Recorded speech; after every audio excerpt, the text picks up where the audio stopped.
It's nothing to worry about.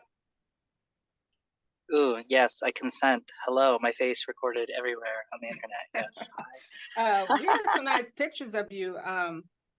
The person that's been helping me with the social media did a really nice picture of the one with your cross legs. Hopefully you'll get to see it. I'm not sure. I don't know if he did the advertising on it. So. Thank you, Jonathan. I have no doubt it looks fabulous. Those photos, I just came back a week ago from facilitating a week-long queer retreat, and part of the offerings for the attendees is we wanted them to have like really body positive, empowering photos done, and so we made that a part of the retreat experience. And I'm vain, and I was like, girl, I need some too, honey, hook me up. So I ran away with the photographer one day while my co-facilitator was doing things, and I was like, we're gonna make me look cute, let's go. Yeah. I joined with Google Meets, and it's not. It's not Google's Meets. Okay. You need to sit here. Bring your chair.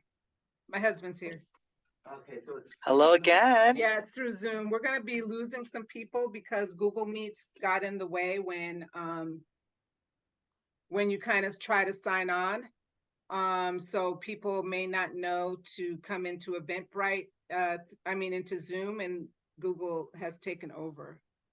So hopefully, I don't know how to recapture them, but I sent out an email note to everyone that I could think of that was already registered. Fabulous. Mm-hmm.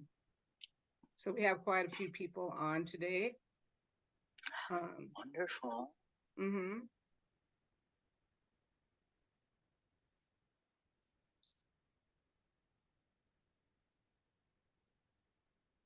So welcome everybody. We're just waiting for a few people to catch up with us. We're still working out the kinks with Eventbrite and Zoom, and the information that it gives people when they're trying to sign on. So sorry for the inconvenience if you had any. And I'm PJ. I am the founder of this organization, so I'm the one talking right now. And let's see. I have one other person I'm waiting on, one of our other facilitators.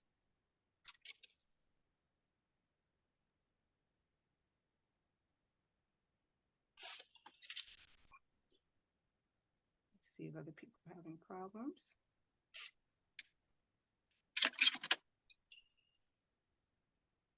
Let's see.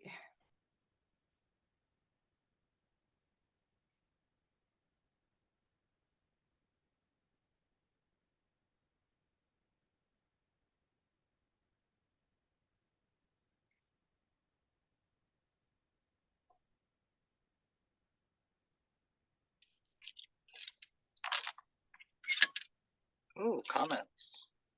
Yes.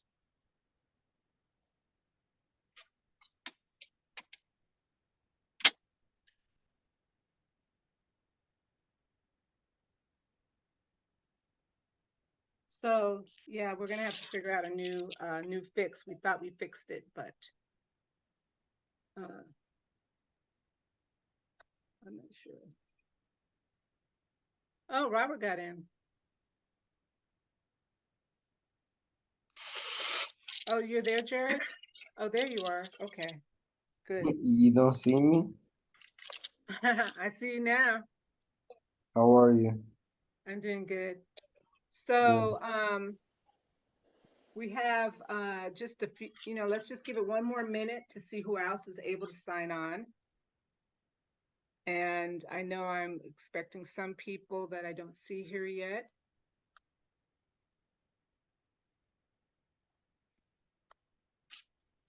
Just text them.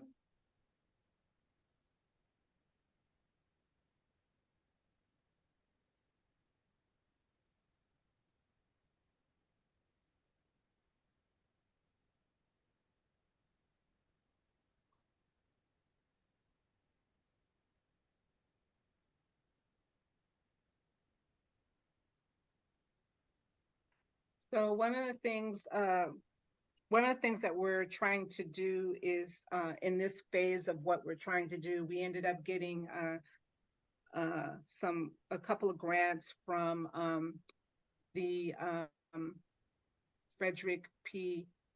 Lenz Foundation of American Buddhism and the Cataly Foundation to reach out to the Buddhist community to engage them in this topic of mass incarceration and reentry.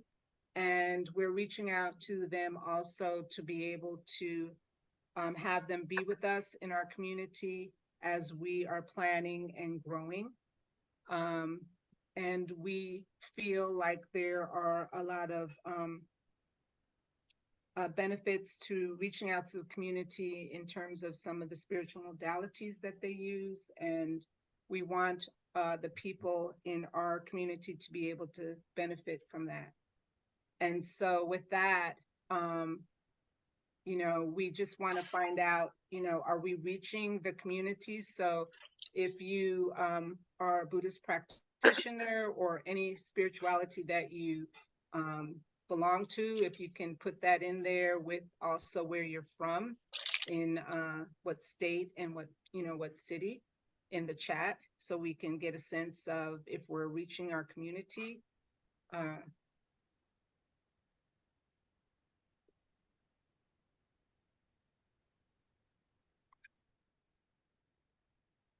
Okay, hold on a minute. All right, let me just try to find this one other person.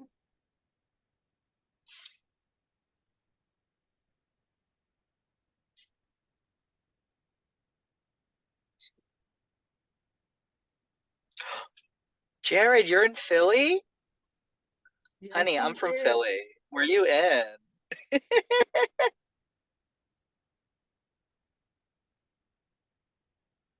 I'm in Northeast Philadelphia. Stop. Same. Really? That's wild. That's Literally crazy. mania. Yeah, that's not far. How is it I out know it's there? kind of late back there.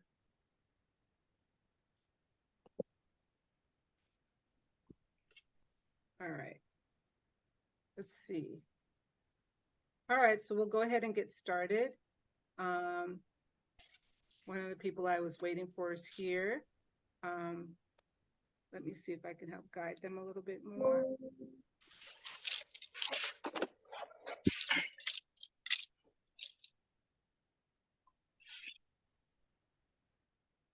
Okay.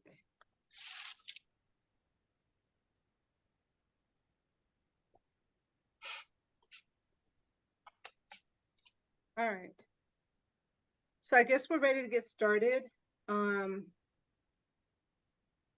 Welcome, everyone. Good to see you all, and thank you for the support.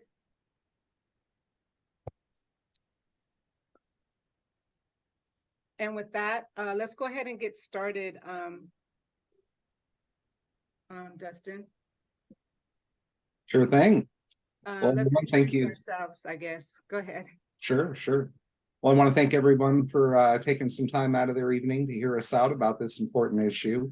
My name is Dustin Campo. I'm formerly incarcerated, and I'm working with the Tadini House on, bringing Buddhist values into the community, into the space of restorative justice and reentry, and using those values in a way that empower the people that are directly impacted by the criminal justice system. I would like to throw it to Jared to introduce himself. My name is Jared Cooper. 21 years old, live out here in Philadelphia, PA. I work with an organization called YASP, which was like criminal justice reform, restorative justice. So I'm a youth leader, advocate, and organizer out here in Philadelphia. And, I work in the health and fitness world as a personal trainer. So just trying to help people, reach their full potential as well. So I'll pass it on to PJ. Thank you. And I'd like to welcome Doris back. Doris was with us last week when we focused in on serving compassion through healing justice by looking at human values and who we are. And I'd let her introduce herself. Doris, you might be on mute. Good evening, everyone. It's great to be back with you again this evening. And I thoroughly enjoyed being with you all the last session. And if I can be of any assistance, I'm here. Thank you. Thank you, Doris. Go ahead, Dustin, and I think we will introduce our speaker later on, but right now we want to have Dustin give us an overview of the issue that we are talking about. And it's something that he talked about last week, but we have some new people on to this week. So we want to catch them up to of what we were discussing last week. So it's kind of an overview again. Go ahead, Dustin. Yeah, so I'm going to be talking kind of about the situation of incarceration in the United States. It is a little bit of a bummer, and it's a lot of numbers, but stick with me, we'll get through it.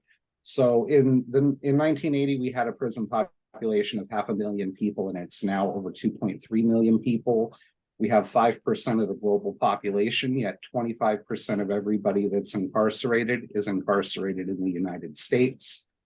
We spend over 7.3 billion annually here in Arizona. That's everything from incarceration to the probation system, policing, all of it put together.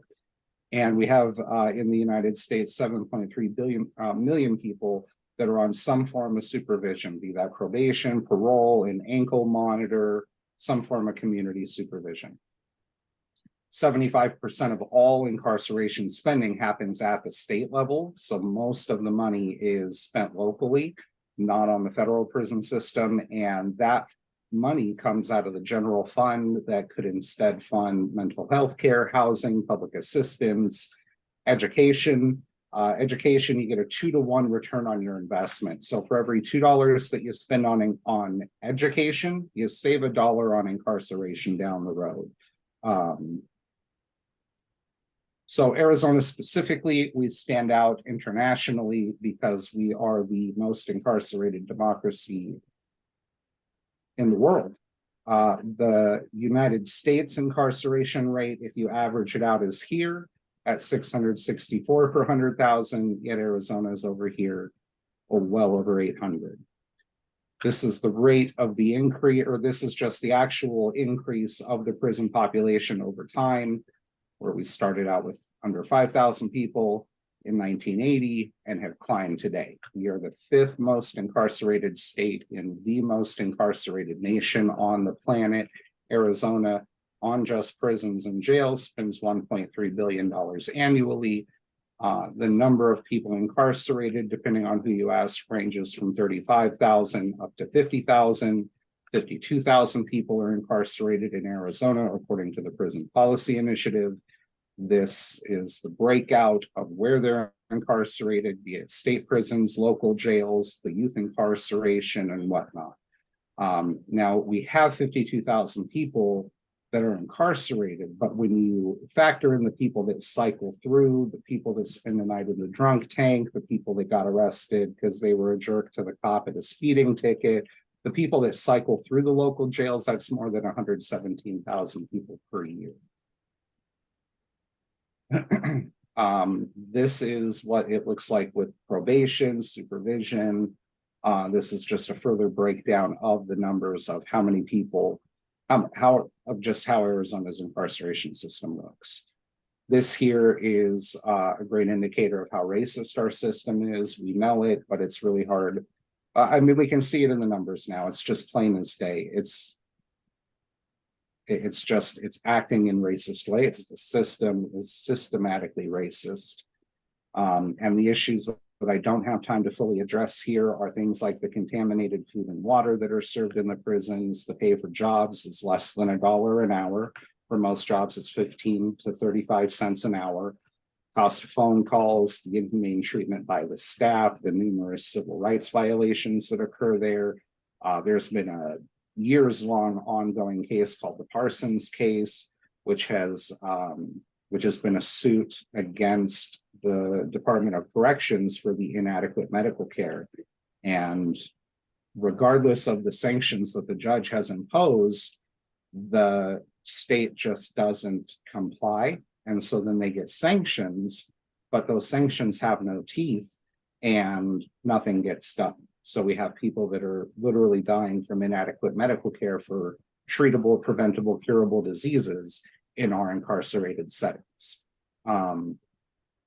Education school resource officers are the #1 growing field in law enforcement in the nation right now, which is feeding the school to prison pipeline. And instead of spending money on school resource officers, if we spent it on educational resources, every $2 that you spend later on down the road, you just save $1. That's just how it works. By funding education up front, people don't get incarcerated later. Education is the magic pill to all of this. And then the ubiquitous racism throughout the system, and then the prosecutorial misconduct that we also don't really have time to get into here. 96% of all cases are resolved by a plea bargain. That's not somebody that faced their day in court and got to argue the merits of the case before a jury of their peers. These are people that signed a contract because the prosecutor said, sign this plea for 2 charges. On this first one, you'll spend this much time in prison. On the second one, you'll have this much probation, or fight me at trial and I'll throw the book at you and you'll never get out of prison ever. So that is the leveraging that prosecutors use, and it works 96% of the time. This video was supposed to have been removed from the presentation. I thought it was. Sex crimes are certainly. That's a mistake on my part. That's fine. So I will throw it now back to PJ. Well, thank you, Dustin. So as I mentioned last week, the Tadini House is trying to create a space for those that are returning from prison. Obviously, there's going to be quite a few people that are, you know, a lot of the homelessness that you're seeing out in the community are people that are not able to get back into society. So there's a lot of need out there. Next screen.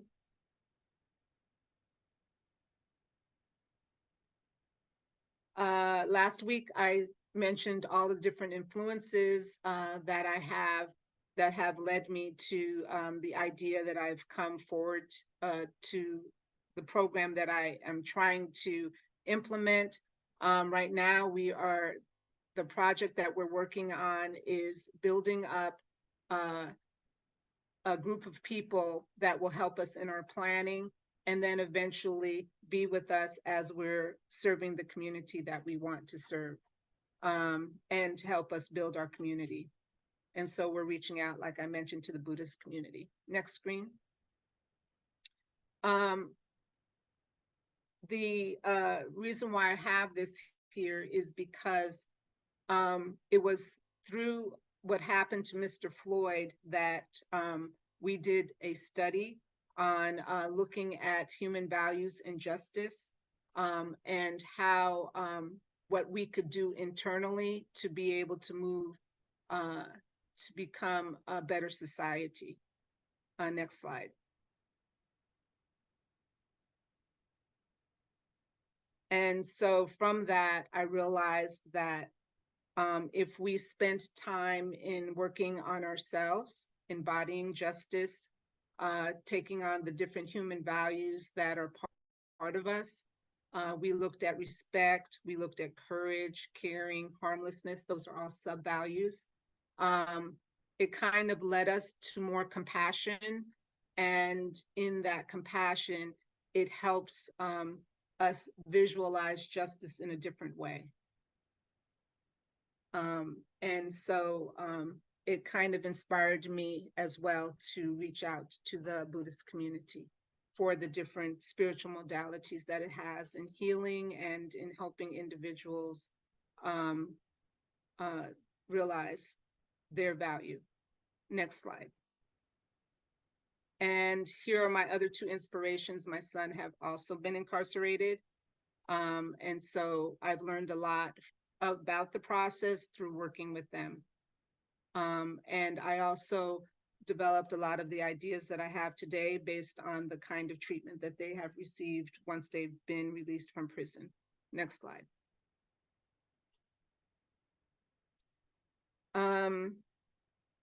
One of the things I thought I would just mention, but I don't really have time to really read all of this. We're focused in our work at the Tadini House. What we want to do is work on reducing stress so that the people that come to us have more time to be able to deal with the trauma and stress that they've experienced either out in the community before they went to prison and the trauma that they've experienced while they were in prison. We feel that people need a lot of time. We want to provide an organic, safe living and learning environment for people.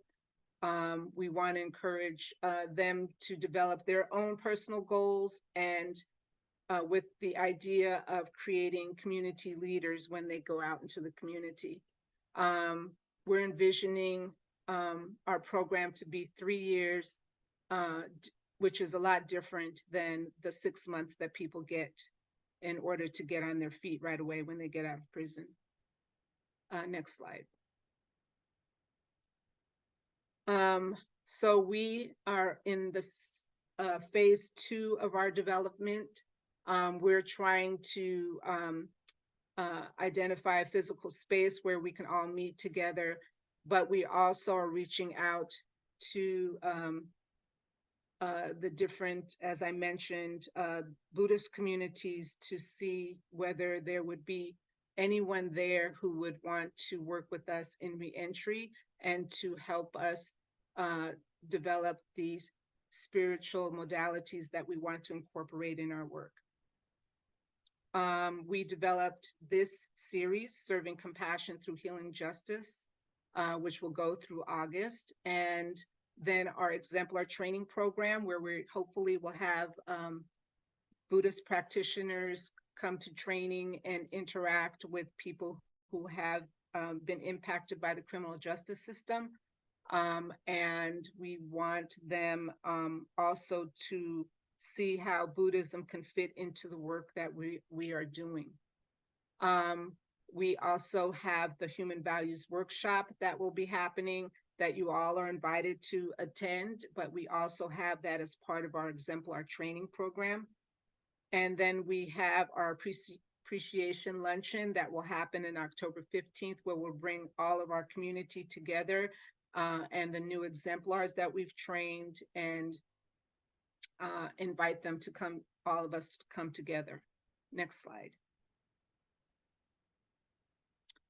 So with that, I will have Jared welcome Jemarc Axinto. And may I have the next slide? I was about to say, where's the picture at?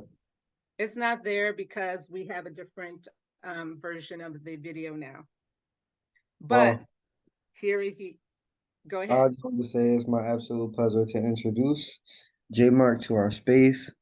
And it's my honor to be able to introduce you.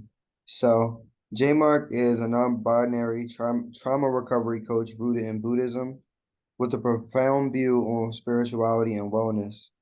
They have dedicated over 10 years to helping others understand mind, body, and spirit, no longer withheld by trauma labels and rules. Jemarc has done a tremendous job helping everyone actualize their most authentic self. Jemarc has had the honor to study under and be mentored by some of the most profound spiritual teachers. Jemarc has a unique approach to healing and is one that does not reject anyone. Jemarc believes healing is all about finding your own path on the path. And I want to let Jemarc respond. Yay, Jemarc. Hello, my loves. Hello, hello, hello. She's in a car, honeys. Hi. We're giving mobile chic today. Hi, I'm very happy to be here. Thank you so much, Jared, for that lovely introduction. I'm very happy to be here, and I'm very happy to speak on a subject that is incredibly profound and important to me, especially as somebody who spent many of their young adult years in activism, and then had to take a step away from it before my own trauma and anger would have led me down some dark and dangerous places. So I know that this is kind of like iChat style and kind of interview style too, and I'm very excited. But if PJ and everybody, if you're open to it, I would like to just kind of offer a mantra for everybody before we kind of officially kick off for me. And the reason because we kind of have this sense of this idea of a concept of safe spaces, right? And they served their purpose at the time they came about, especially in a world where were at the time, especially, we did not normalize having conversations around mental health and around justice and equity and all these concepts. But we've kind of pendulum swung and have co-created a world in which we're no longer able to have challenging, difficult conversations because it has to be safe, right? And the invitation I would love to offer, if y'all consent, because we love radical consent and are open to it, is a brave space as opposed to a safe space. A safe space says, don't say anything that'll trigger me, and it tries to control how others behave.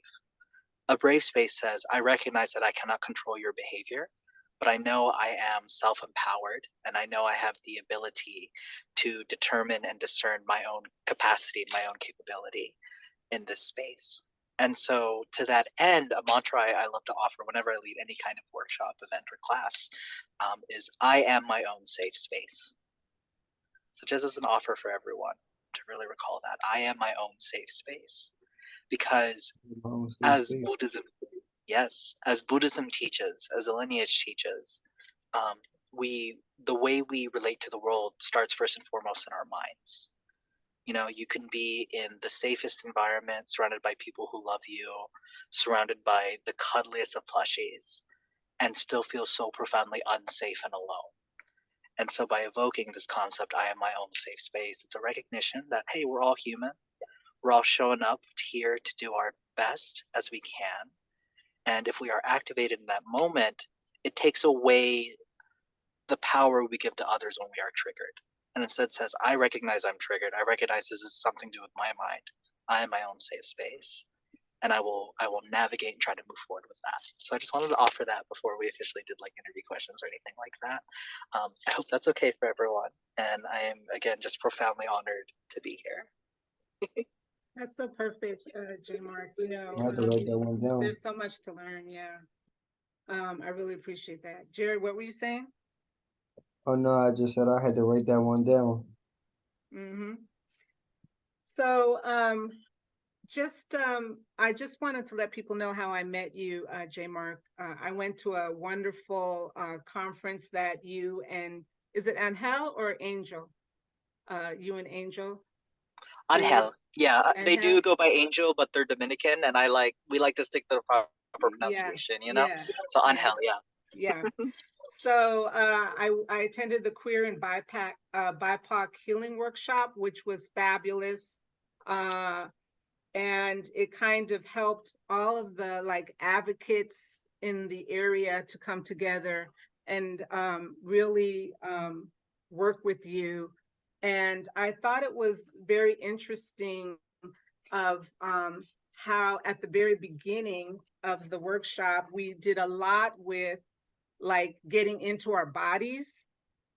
And then after that, later in the afternoon, we worked on all of these emotions that were coming up, kind of helping us to kind of feel that. And in the afternoon, I also noticed that, and even during the session, you were kind of using some Buddhist imagery and mindful meditation. And was that an accurate observation? And can you say a little bit more about your approach? Yeah. So, like Jared so lovely said in the intro, I'm a trauma recovery coach, And my spiritual practice is rooted in Buddhism, specifically Tibetan Buddhism. If you want to get even more specific, something known as Vajryana Buddhism, which are 3 major schools of Buddhism, and Vajrayana is like the 3rd major school, right? And then everything are kind of like subsects of those 3 schools. And what I love about Buddhism, as somebody who was raised Catholic, is, and I'm going to paraphrase this very heavily. I'm not going to use the exact quote, but essentially the Buddha was like, take nothing for granted, including anything I say. Test it for yourself. And growing up Catholic, I was like, I can argue with the teacher? Thank you. Yes, let me learn more about this lineage. And what I also love about it is if you talk to even the Tibetan monks and Rinpoches and Lamas, the really prolific teachers say it's more of a science than a religion. And it's a quality, a perspective of perceiving the world and really just building a relationship with your mind and how you understand the world. And my branding here, I don't know if it'll make my face disappear, hopefully it won't, is Spiritual Geek, as you can see there. And my whole thing is, how do we offer this integration of spirituality and science? What if it doesn't have to be all scientism? What if it doesn't have to be all faith-based? What if we could offer an integration and deeper understanding? And growing up with a theater background and being very extra, I don't know if that was clear, I keep it very low key. Growing up as extra as I am, it became very important to me to be able to communicate clearly and to be able to communicate ideas that are often offered in a very esoteric way, in a way that made sense. And so part of my practice is not only integrating Buddhism in what I teach, but teaching it in such a way that it is not only intellectually understood, but more importantly, embodied. I often say to clients that we're not in the business of thinking our way out of our problems. We're not in the business of intellectualizing this healing work, because we have so much more access to education these days. You know, you can attend workshops, or you can listen to podcasts or read all of the books. But if you are not embodying that practice, you become a very well-educated, traumatized pundit. And I was very good on my journey of being highly educated and saying all the right things while still being mentally not okay. And so that's a big part of my process. Is I'm not only going to teach you, which in Buddhism we call application, but we're also, or which we call method, but I'm also going to teach you how to use it, which is in Buddhism what we call application. So the merging of those two, they call it like 2 wings of a bird. Application and method is incredibly important to my work and what I offer people I work with. Yes, definitely. You know, I'm along that same lines as well. I mean, in terms of the experiential part of things, you know, one of my teachers that I kind of had a picture at the beginning was Maria Montessori.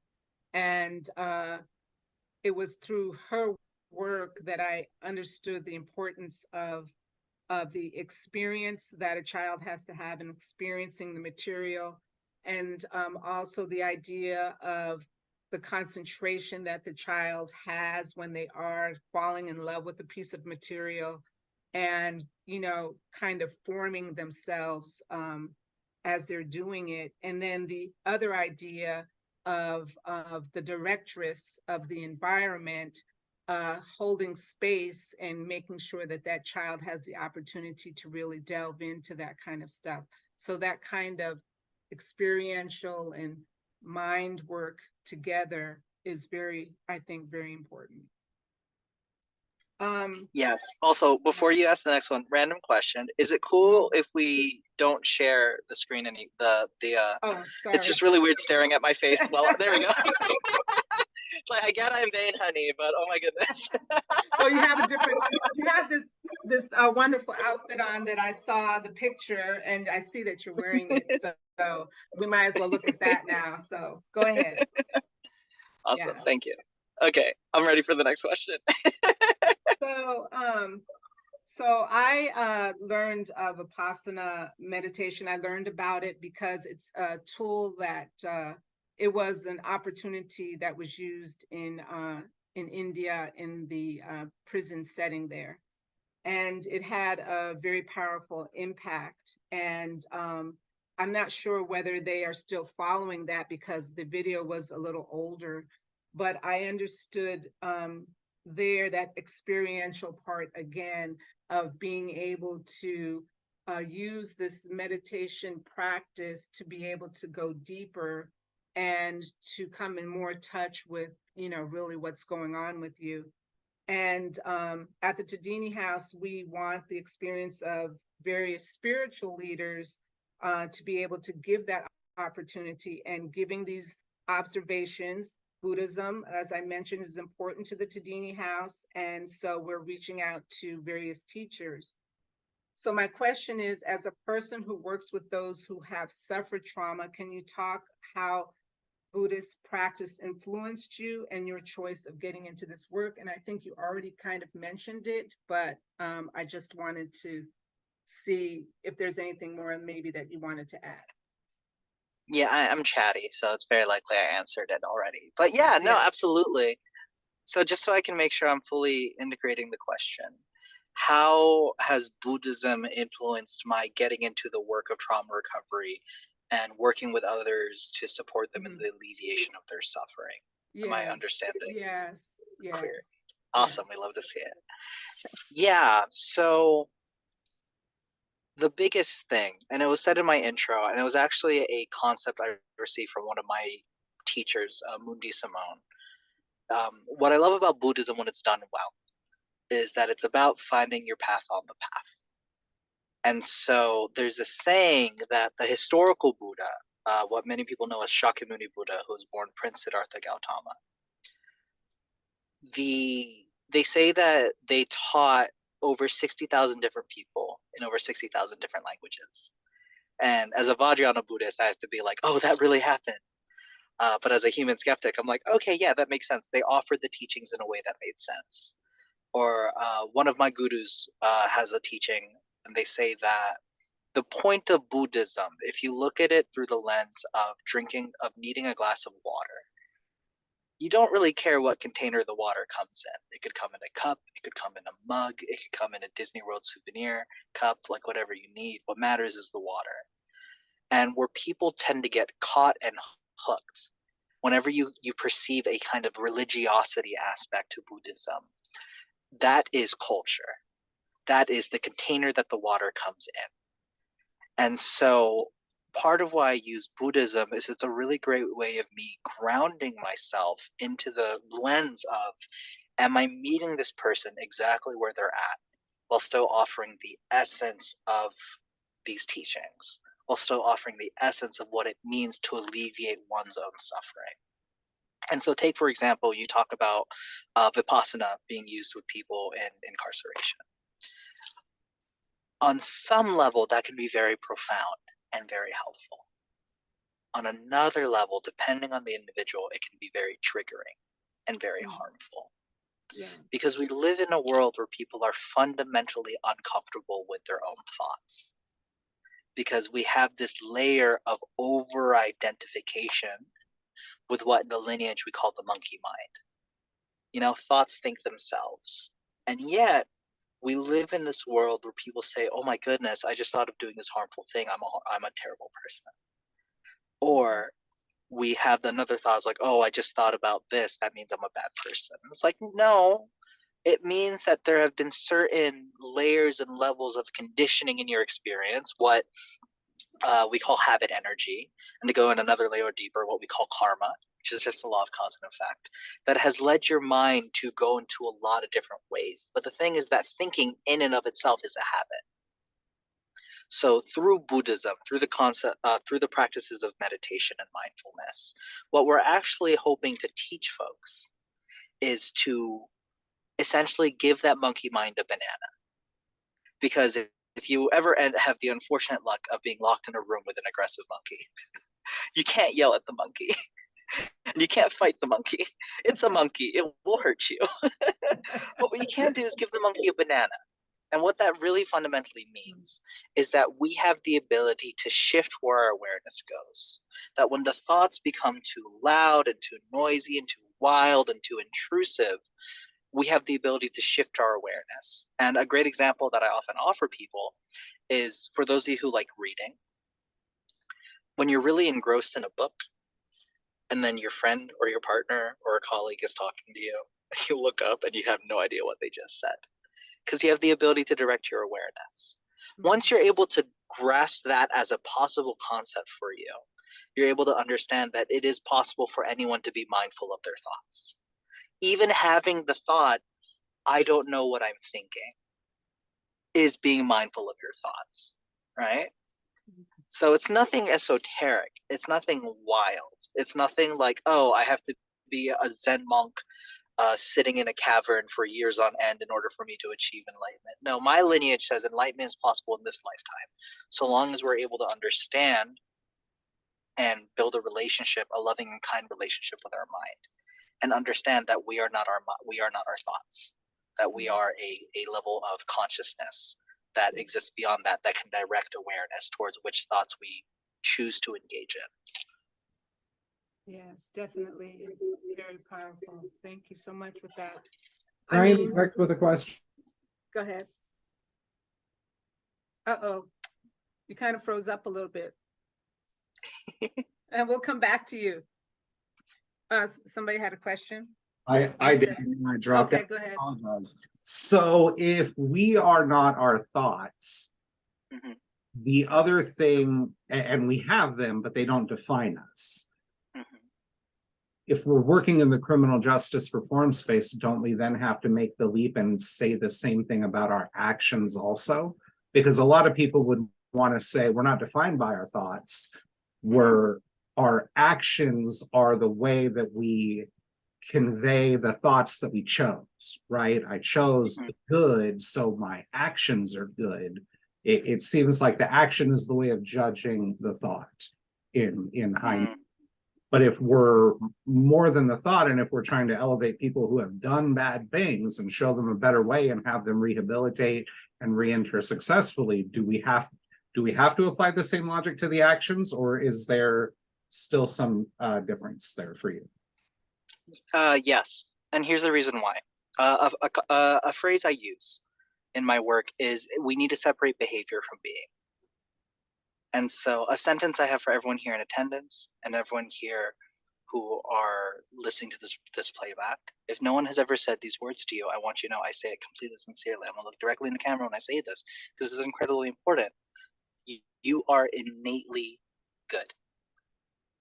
What I mean by that is literally, we don't come out as babies and go, I'm going to commit some fucking crimes. Like, that doesn't happen. We're babies. We just want to be loved. We just want to be held. We just want to be supported.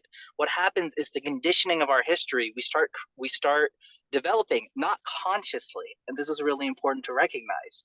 The coping behaviors we develop in our lives, the ones that end up becoming maladaptive, are not consciously chosen. They're developed during our developmental years because we are trying to maintain attachment over authenticity, because that is what is most important during your formative years of your life. Maintaining attachment because that is where your safety lies. And that doesn't happen at a conscious level. That happens at an unconscious and subconscious level. So growing up in an environment in which you develop coping mechanisms and coping skills that would be considered maladaptive means that you truly are not your actions. Now, when I say separate behavior from beings, what we're actually saying is if you are able to clock that you are innately good, that you are innately whole, that you are innately enough, then there's nothing to change there. You can always change behaviors. You can always offer a radical shift in how you show up in the world by, with baby steps, changing your behaviors over time. Because the way our brains work is that there are neural pathways in our brains. And the more that we engage in specific behaviors, in specific thoughts, and specific speech patterns, the more they reinforce specific neural pathways.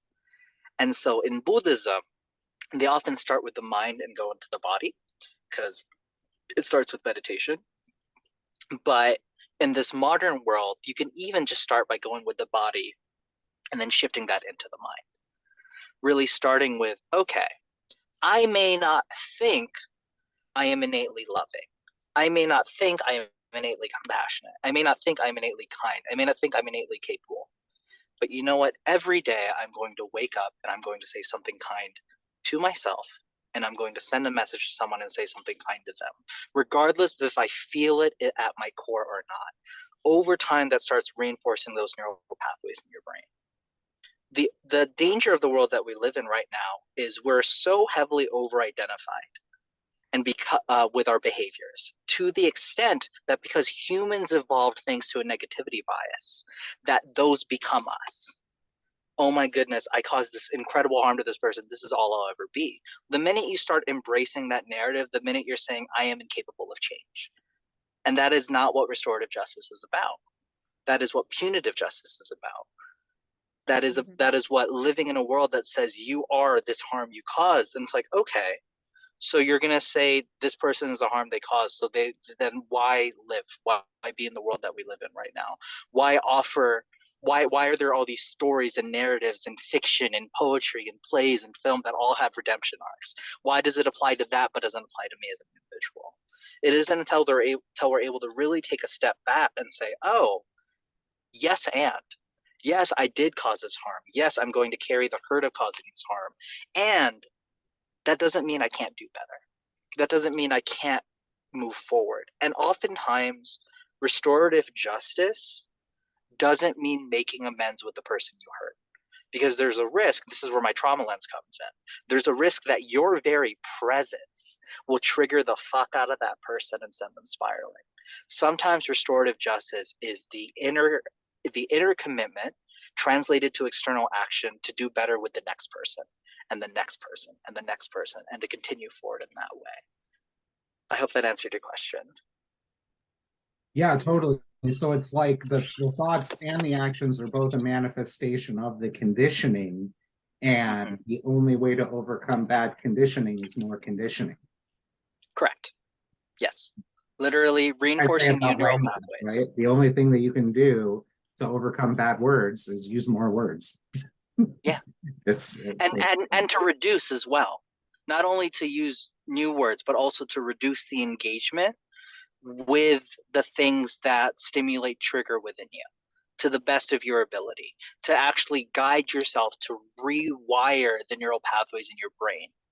Because when we're living with trauma, when we're living with trigger, what happens, let's take an acute situation, right? If I'm walking down the street and I end up in an unsafe situation, right? Somebody pulls a gun on me. I'm brown, I'm non-binary, I'm an activist, I'm quote unquote woke. Someone's pointing a gun at me, honey, I don't give a fuck what their pronouns are. I'm trying to survive. My brain is filtering out all unnecessary information and putting into boxes what I need to survive. When we are living with trauma, we're living in a state of perpetual low-grade trigger. We are no longer perceiving humans as humans at an embodied nervous system level. Everyone either becomes safety nets or obstacles. Until we rewire that trauma out of our nervous system, how can we function fully in society? How can we function in such a way that we can act from a space of discernment? And having that understanding can be very painful, but it also can be very healing to say, wow, I literally was not acting in my right mind. I literally was acting from my trauma body. And until I learn how to teach my nervous system to normalize peace, to normalize love, to normalize kindness, my nervous system will literally be triggered and activated by any sense of calm, because the nervous system has normalized chaos. So yeah, it's teaching the nervous system to no longer normalize the production of stress chemicals, and also teaching it that those happy chemicals, dopamine, oxytocin, serotonin, endorphins, are also good, and how the body should function and regulate itself.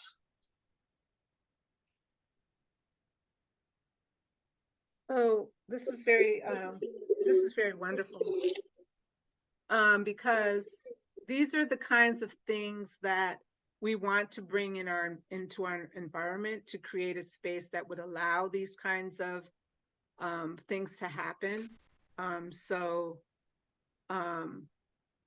That's why it's so important that you're here, and the fact that you're talking about these things, are very stimulating to me.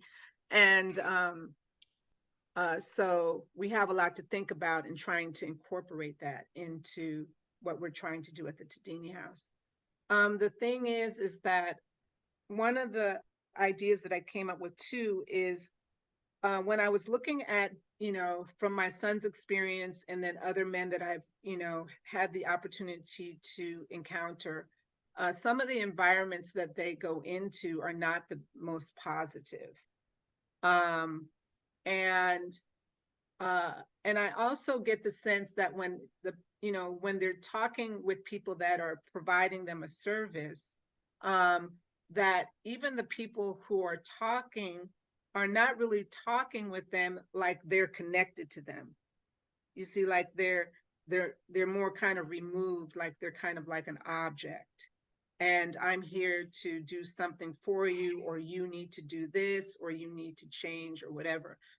So I was trying to think about a space where we could be together. We could be together, and we all realize that we have this kind of humanity together. I don't know, do you have any language for that, or anything about this being, like you're being with the people that you're working with? What is this being like when you're with?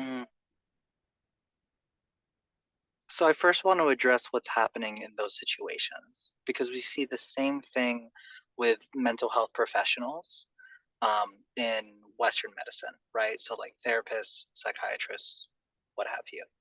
And what's happening there is this wall being put up. One is this wall of like ethics, professionalism, but there's also this wall of heavy detachment, because they're dealing with so many people and their traumas and their hardship that they are literally numbing themselves to do their jobs.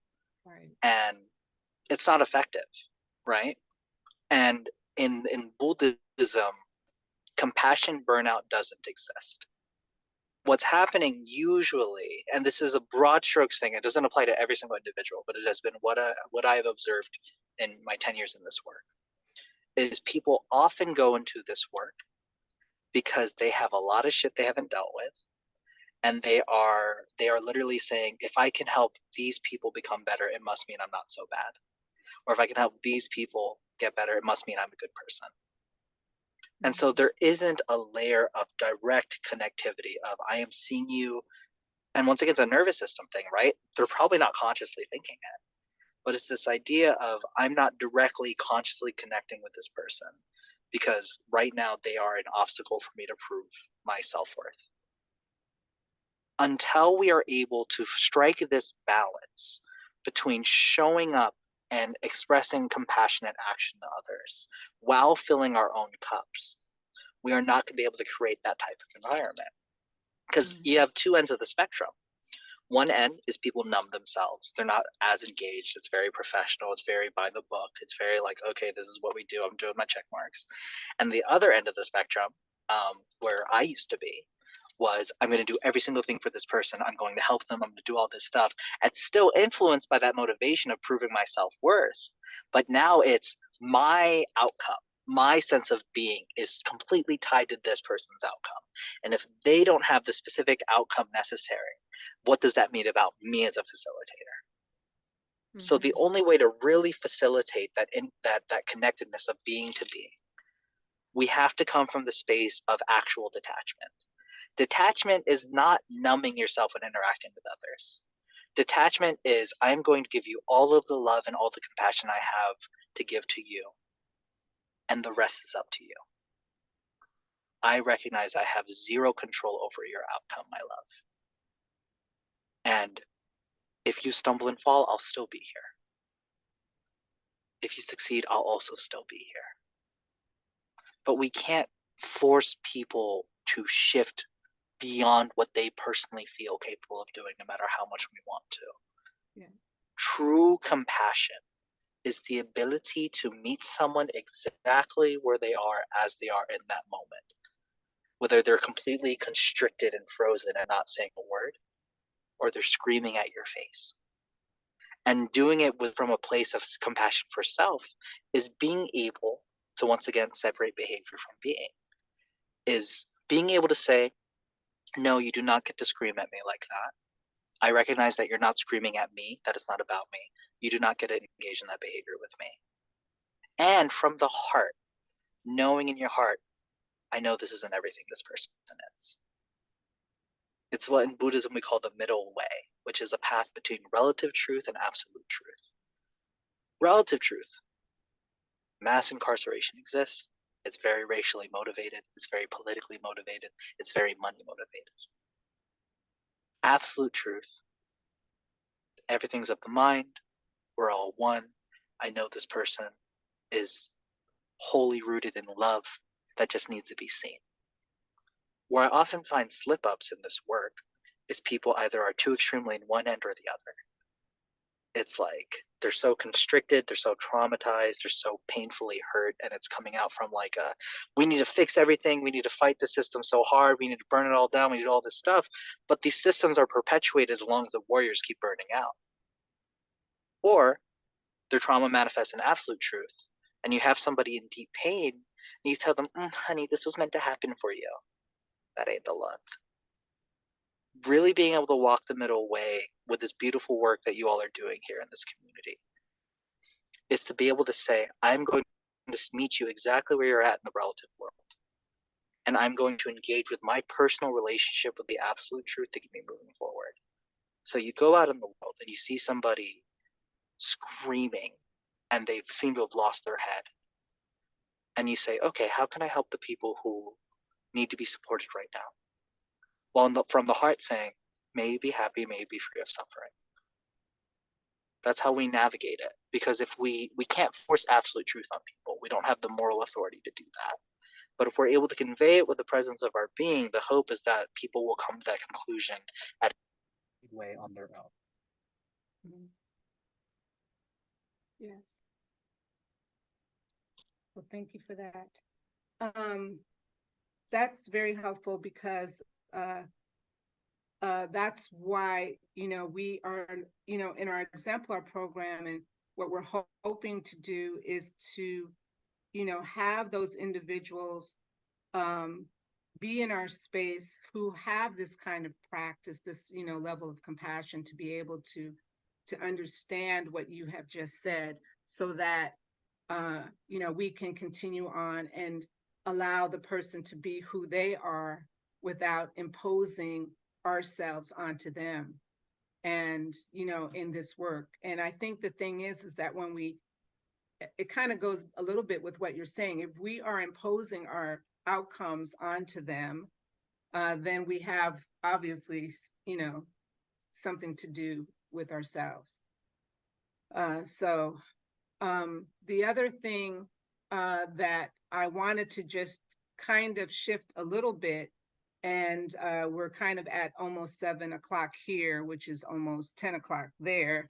And we're going to open it up for discussion after this. But I wanted to bring Doris back in because last week we talked about that we are human values, these values, and obviously compassion is one of those values of love, sub-value of love.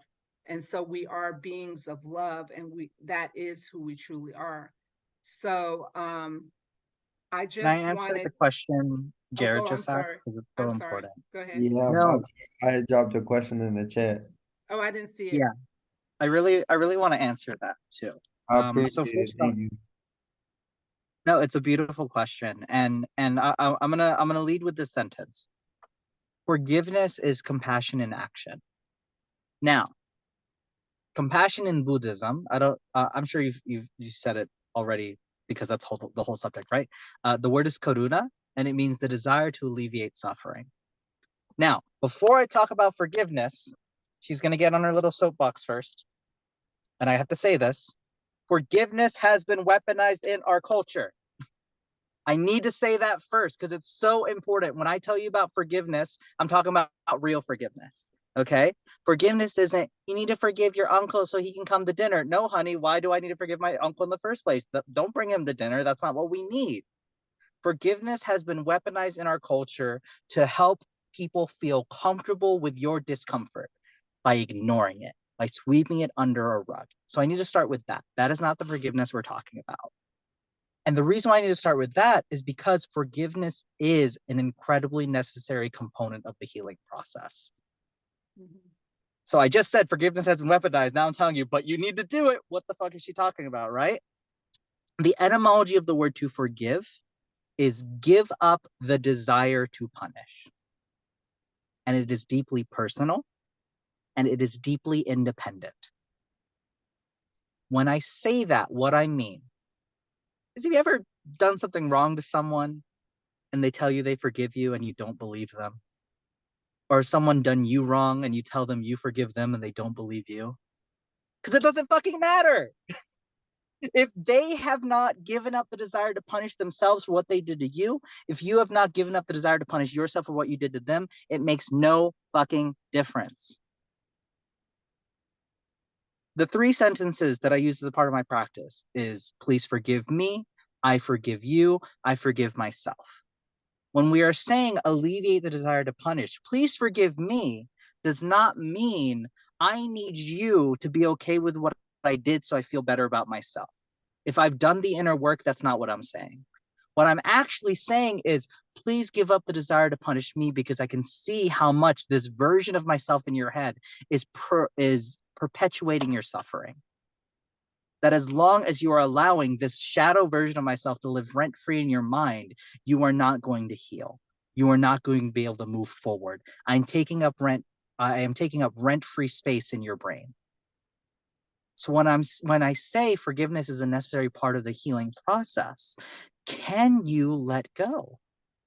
Can you say, wow, I have been holding on to this resentment, this anger, this rage for a shadow version of a person in my mind for however many years, and it has kept me trapped and it has kept me stuck. I've allowed them to live rent-free in my head, and I have allowed them to define how I have moved forward in my life. When we are able to, at a nervous system level, forgive, when we're at a nervous system level able to let go of that desire to punish, what we're saying is, I invite change, I invite growth, I invite transformation.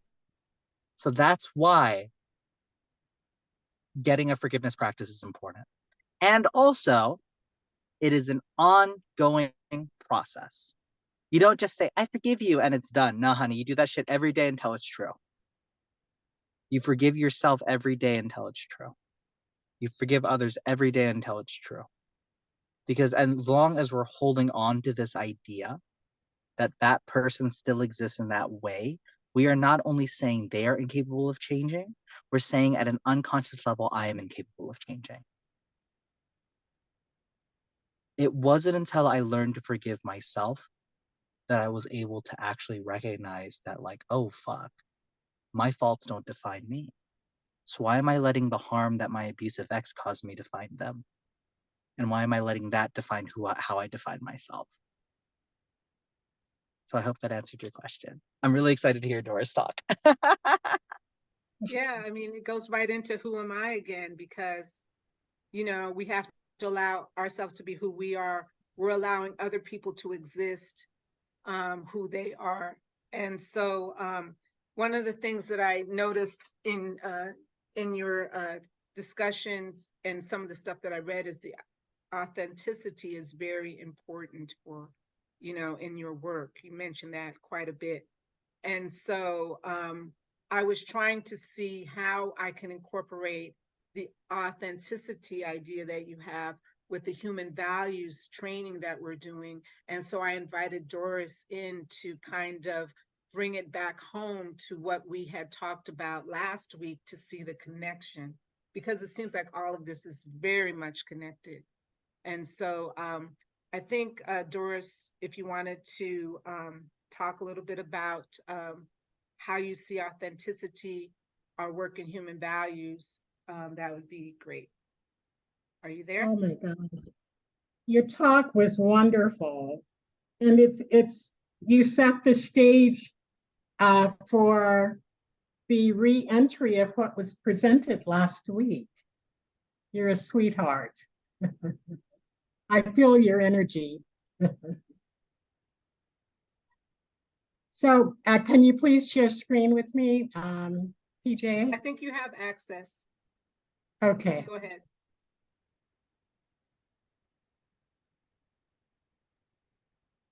So what we talked about during the last session, say your name for me, please. It's Jemarc. Jemarc. Jemarc? Jemarc with a C. Jemarc. Yes. Okay, thank you. We talked about the human values and that being the essence of who we are as human beings. It's already there, as you mentioned, and it's a matter of us accessing it. And so the program that I work with, the philosophy is that we're all innately good. You mentioned that, and it's all already inside of us. So what happens is with these minds of ours, we gather all this stuff, and it's like a lantern. We're like light with a lot of soot covering that light that's inside of us. And so with working with the character development program, it gives us the tools to work through the stuff that we've, gathered and as you mentioned, over lifetimes and also in this lifetime. And this is, in the present right now, this is what I have and this is what I can work with, And so I took the word compassion and how the human values, the program, it's called Satyasai Education in Human Values, and it's the basis of it is truth, right conduct or right action, peace, love, and nonviolence. And all of that relates that compassion that's already inside of us.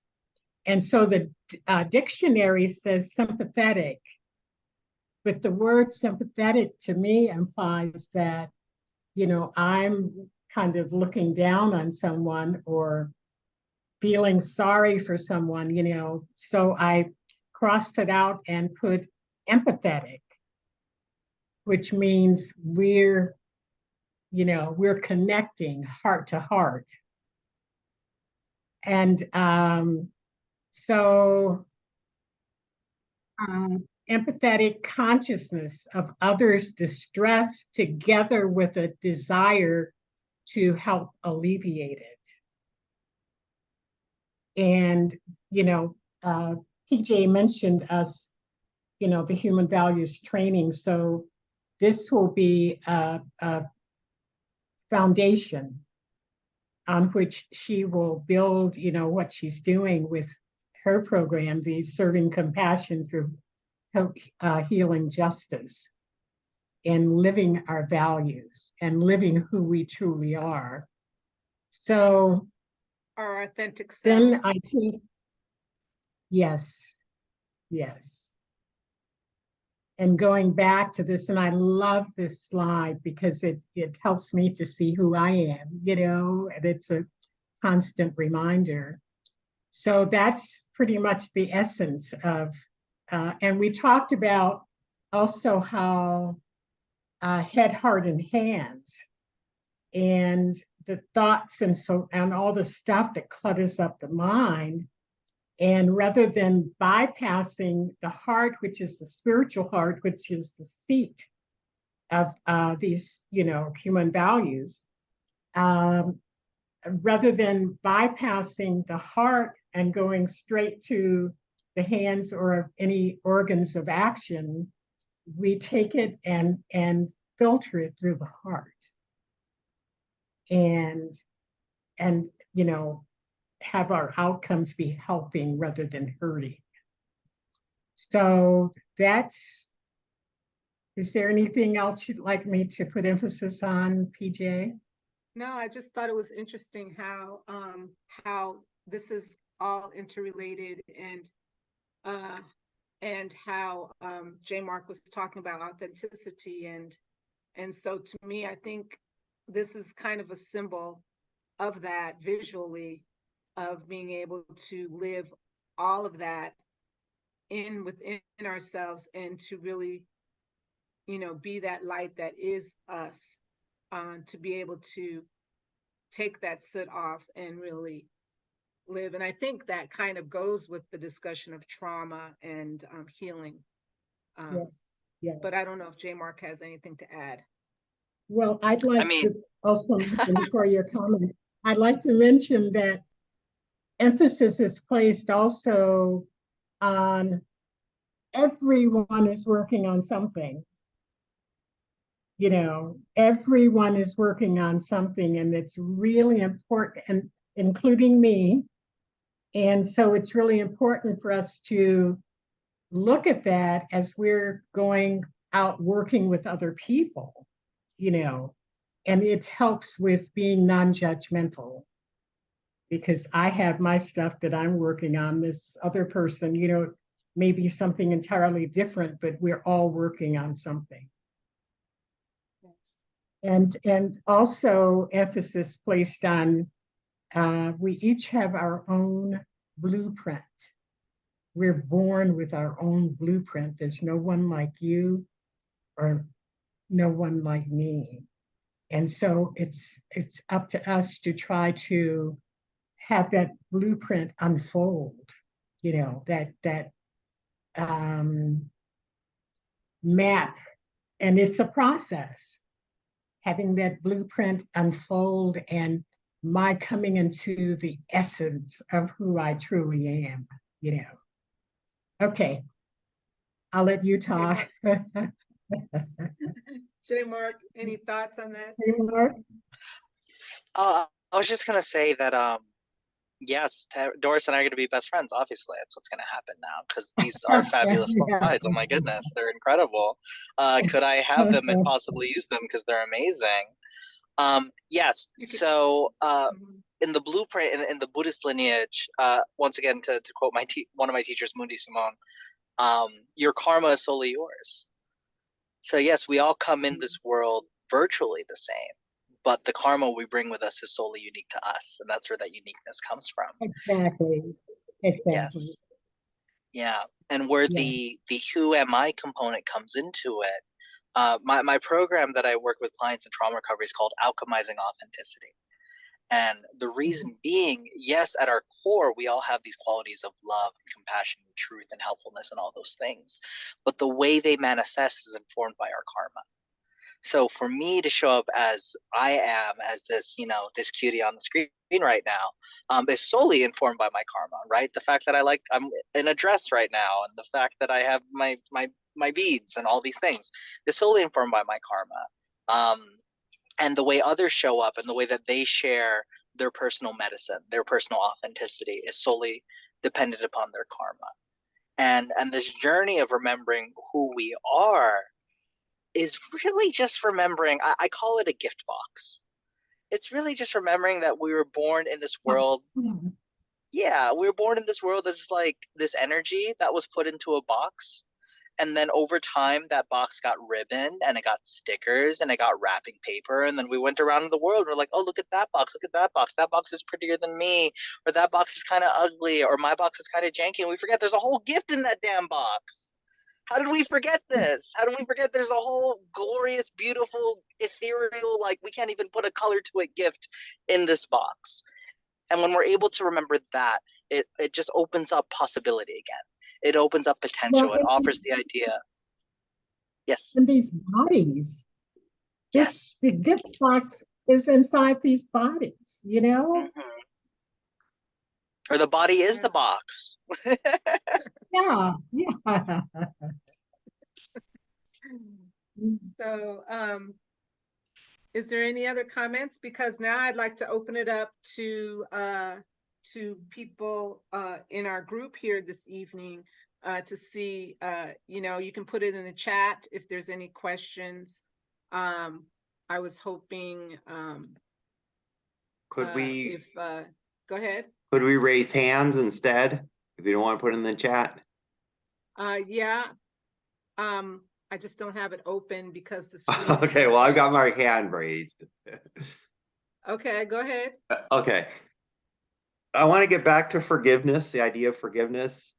Along the way, I learned that one of the reasons you forgive, or the biggest reasons you forgive, is to get rid of that pain that person inflicted on you. So I guess my question is, if that person is either never said that they are asking for your forgiveness, or they're acting in a way it's like they don't really care whether they really change or not, can you truly forgive that person? Or is that going to just eat at you regardless of what you say that I'm forgiving that person? Really quick, suggested to turn off the screen share. So I just want to make sure we do that first. Okay. Can I share with you a Zen Buddhist story as kind of a response, and then I'll elaborate? Okay. So there's this kind of thing in like with really hardcore Zen monks that they like can't touch somebody of the opposite sex, right?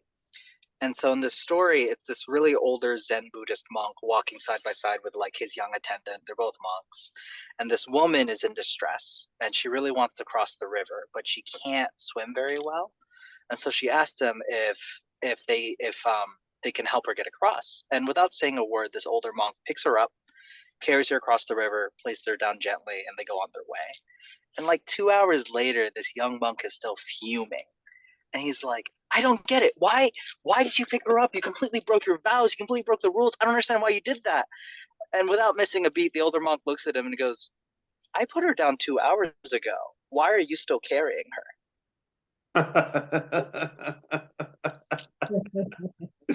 So all that to say, you kind of answered your question in the sentence, right? It's their business whether or not they want to change. It's their business whether or not they need forgiveness. But are you still holding on to that shit? Okay. And if it's someone who's still actively in your life, one of the things I talk with my clients about, I offer as a suggestion, because it's a very careful work, because I don't want anyone to feel manipulated into making a decision they don't want to make. But I'm gonna speak purely from a trauma rewiring lens. You can't rewire your trauma in the same environment in which you've been traumatized. Right. So somebody in an active war zone, teaching them breath work or teaching them neural rewiring isn't going to help them, because the minute they go out the door, it's an active war zone. It's not going to make a difference. So there's a layer of it, of like, how can you forgive someone when you're constantly being bombarded with the trauma that they're delivering to you over and over again, right? Now, if the question is like, if they're no longer in your life, you're no longer actively engaging in them, then why hold on to this idea of them changing? Right. When that's their business. Yeah. Right. So, and it's like you said, it's about healing your pain. So, as an example, before being with my current partner, which I said at the time, I don't know if it's a recording, but like this weekend we're celebrating our 5 years married, and then we'll be 8 years together in August, right? Before we started dating almost 8 years ago, I was in a very emotionally abusive relationship. And I thought I had healed when I was indifferent to my ex. I knew I was healed when I genuinely wanted them to be happy and free of suffering. Because at a nervous system level, I had built a relationship with how much my suffering had caused so much harm to so many people, that I was finally able to reconcile and recognize, shit, how much pain was my ex in, that I was just kind of there to absorb it all. Man, I hope they heal. I gave up the desire to punish them, because the amount of pain that they're in that is causing them to cause so much harm can't even amount to the amount of pain that my brain came up with stories and narratives of what I wish happened to them. I hope that makes sense. Yeah. It does. Okay. Thank you. Beautifully put, Joseph. Absolutely beautiful. How do we deal with it instead of it being inflicted on us by a person that we can interact with, like a rational, one-on-one, when it's the system that's re-inflicting this harm and you can't get out of it? It's probation, it's parole, it's these systems of oppression, the hooks of the system that once they set are there almost permanently, and even if you get them out, you're left with the scars. It's a different animal, right? To forgive a person than to forgive a system, and even to peacefully coexist with a system that is just in the business of oppressing, just in the business of obstructing the freedom and enlightenment that we could all be experiencing if it weren't present. So how do we maintain our being in the face of that? How do we stand a chance? How do we, it's for people that are in the trenches like me, it's crushing and it's overwhelming on a daily basis. And there's nothing that I can do to be at peace with that. I adore your questions so much. They fucking slap, honey. Like, I just want to start with that alone. When I speak about forgiveness, I'm talking about individuals, right? But the system is a product, and the system is a product of trauma at a collective level. What kind of fucked up shit has a person gone through that they have to cause so much harm to people, right? Now, that being said, it doesn't mean we don't work to change a system. The question comes from, what's our fuel source? Anger is a very limited fuel source. That energy is not renewable. And as long as we're trying to change a system from anger and from pain and from hurt, that's how we burn out, and that's how these systems become perpetuated. So I'm not saying reject that you're angry. I'm not saying reject those hard emotions. They need to be honored, they need to be felt, because if they aren't, they get stored, they become trauma. What I'm saying is, can we give ourselves individual time and space to be like, fuck, I'm pissed. Fuck, I'm exhausted. Fuck, I'm grief-filled. And then when we do the work, we go, I'm doing this for the people I love. I'm doing this for the people who deserve more. I'm doing this as a radical act of compassion. And I'm doing this with a detachment from outcomes. One of the hardest things, and this might be activating and I recognize it, but for a lot of us here and now, what we are doing is planting seeds for a future we may never see. But as long as we go through this process of activism and of social justice and of restorative justice with that lens, then it's less exhausting. There's less pressure to be like, this whole system needs to change in this lifetime and I need to see it. Because that's a lot of pressure. I'm not saying it never will, but the likelihood of it is not as huge. But when we're able to say, I am planting seeds for a loving future, and we're seeing it now with the upcoming generation, with the fact that this group exists, with the fact that more and more people are showing up and speaking out against this type of mass incarceration and injustice that we're dealing with in this country, that shift is happening. So the way we do it is, are we able to perceive these systemic issues from a stance of like, this is what needs to change, and still celebrate where there are wins? Because once again, the brain has a negativity bias, and trauma makes that negativity bias like it puts it on steroids. I want to hear you talk more about that negativity bias. Can you kind of unpack that concept for us a little better? Absolutely. So the negativity bias is how humans evolved. During our Neanderthal days, when Og saw Bog eat a red flower and fucking die, Og went, I ain't eating that shit. But generally speaking, broad scope speaking, we don't really have to worry about accidentally eating something poisonous, right? And so instead, a lot of our negativity bias gets fueled into social issues. And remember, it's a survival tool. Humans, the being of human, and just animals in general, evolved with survival mechanisms. But because we are conscious beings, and because we are capable of abstract thought, thanks to the development of our brains, it's not enough for us to survive. We want to thrive. So when we're living with trauma, the negativity bias is on steroids, and we're just in a perpetual survival state. So this is like superstition and things like that get perpetuated through this same type of bias. Is that? Yeah. Okay. Yeah, it's putting things in boxes. It's putting things in boxes to oversimplify them as a justification for like, this is how we survive.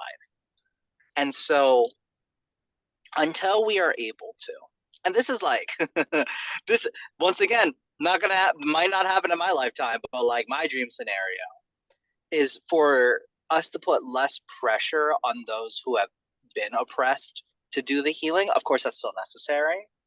But to really, like, I want to sit in a room across from Jeff Bezos and be like, honey, happy people don't build penis rockets and exploit their workers. That doesn't happen. Let's work on your trauma, bitch. You know what I mean? Like, let's do this shit, because until the people in authority have someone there to clock them instead of praise them for their perceived level of success, they're going to keep perpetuating harm. And that's what perpetuates these systems. Kind of tangential, kind of related. Yeah, kind of tangential, kind of related. Whiteness was invented in America in 1676. There was something called the Bacon Rebellion in Virginia. This white poor farmer united with the black slaves and the indigenous folks against the rich aristocracy. They're like, oh shit, we can't punish them all. And that was the first published writing of white as a racial identity. And by labeling them as white and saying, hey, we're all white here, it then it not only eradicated American Eurocentric culture, but it also eradicated any idea of individuality and passed that trauma generations down to today. So if we can take this lens and understanding of this intergenerational trauma that has been passed down over and over and over and over and over again, we're then no longer looking at it as like, oh my God, the system's one big terrifying thing. We can take a lens of like, there are just a lot of traumatized bitches who have power. So I'm going to heal my trauma so that I can keep showing up and doing the work without exhausting the fuck out of myself. When we're challenging these systems, there's a radical difference between vengeance and accountability. Once again, separating behavior from being.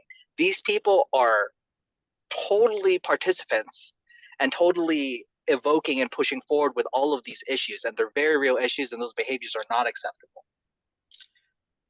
But until we get to the root of that shit and we're like, okay, what fucked, honey, like, who didn't hug you enough, or who didn't say the right shit at you at the right time, and now you're causing this harm, that shit's not going to change, you know? So as far as forgiveness goes, it's not a question of forgiving the system. The system's broken. The system's burning itself down in real time, right? Like, we're watching it happen in certain layers. It's also why things seem like they're quote unquote worse than ever. Like, I'm a trans body and there's so much anti-trans legislation, but that shit wouldn't be happening if it wasn't in response to something good happening, right? We live in a dualistic world. Like, there wouldn't be anti-trans legislation if we weren't living in a place where I can now walk around freely in a dress and not have to worry about like getting got, you know what I mean? So holding enough space for, once again, yes, and like, yes, these systems are fucked up. They are exhausting. I'm going to continue developing healthy coping mechanisms for myself. I'm going to soothe myself. Sometimes that means also letting someone else who has more energy take up the fight. Right? Taking up that step forward. If you are in a place where you are like, I can't do this anymore, it is up to you to radically say, I need a fucking break. Because once again, as long as the warriors keep burning out, these systems will continue to be perpetuated. These systems are actually built in such a way that they are betting on us burning out. Because it helps, right? It creates this kind of perceived social progress. Like, look at all these people protesting. Look at it's Pride Month. Look at all these rainbow flags that are being sold at Target and shit. You know what I mean? Like, we're doing good. Meanwhile, the people who are doing the good work are burning out and exhausting themselves because their fuel source is rage, anger, and pain. So, yes, I answered a lot of different things in kind of one go, as I do. Yeah, we've also got some questions from TikTok. So yes, somebody wants more clarity about finding your own path, some more elaboration on how this aspect can be a powerful tool in challenging the systemic injustices that often perpetuate the trauma. So when the system itself is deliberately creating that burnout and taking out our best warriors, how do we deal with that? And then another one elaborating on the role of the nervous system in the phenomenon of anger covering pain. That one seems to be completely different. Maybe we can come back to it. Yeah. Okay. So the first one, finding your own path on the path. Are your daily practices, are your self-care tools orienting you towards being loving, compassionate, kind, patient, all those qualities that Doris showed in that slide, right? Are they orienting you towards you being response-able, or are they orienting you towards being reactive? I don't give a shit what your faith system is. If you believe in Jesus Christ, great. Jesus was a dope ass dude, from what I can tell, right? Potentially a queer icon. That might be controversial. But if you believe in Jesus as this representation and embodiment of love and compassion and the type of dope dude who goes into temples and whips like corrupt folks, bet. But if you are coming up to my trans ass and you're saying Jesus doesn't like queer people, you're going to go to hell. Well, honey, you need to find your path on the path. Because clearly you're lost in the sauce of it. You're losing, once again, like I said about the water in the container. You're focusing on this container. You're not drinking the water. You're not drinking the juice. You're not drinking the medicine. You know what I mean? So can you find the tools, the methodology, the systems that which help orient you towards your authentic expression of innate goodness and however it manifests in this lifetime, and do it from such a way that there's a lot of grace and kindness? That's finding your path on the path. My practice involves daily meditation and somatic work. And also, she loves playing Dungeons and Dragons. And that's my practice too, because I like using my imagination, playing fun games. You know what I mean? So that's my journey. You don't have to be exactly like me, as long as what you're doing is still orienting you towards showing up as the kind, loving, bombastic baddie I know you are. That's all it is. It's a little bit like building the plane while you're falling out of the sky, but doing it with grace. Sure. That's one way to look at it. I just want to let you know that it's 7:31. We end at 7:30. So I'm sorry that we weren't able to get to everyone's question. And I really, really appreciate you, Jemarc, for coming to be with us and teaching us and helping us to move forward in the work that we're trying to do and to also develop ourselves. Thank you so much. I just wanted to say that Jemarc is going to be also in one of our classes in the fall. For those of you that are interested in the exemplar program. And also reminder to you that we also have the human values training that you're also are all welcome to as well. And we will send out this video for you as well. And I thank you. Yeah, so I really appreciate everyone for being here and good night. Good night, everyone. Thank you. Follow me on Insta. Let's connect. Thank you, everyone, for being here. Thank you, Jemarc. Thank you. It was Thank amazing. you. Everyone's thanking you. Thank you. Everyone's thanking you. Good night, everyone. Good night. Thank you. I hate to say goodbye. Great to all of you presentation beautiful again. people. Much gratitude. Thank you. For being here. I'm glad you got a lot out of it. Good night, James. We'll be in touch. All right. That's good. I like that. Oh, I'm so glad. Thank you. Great. Bye.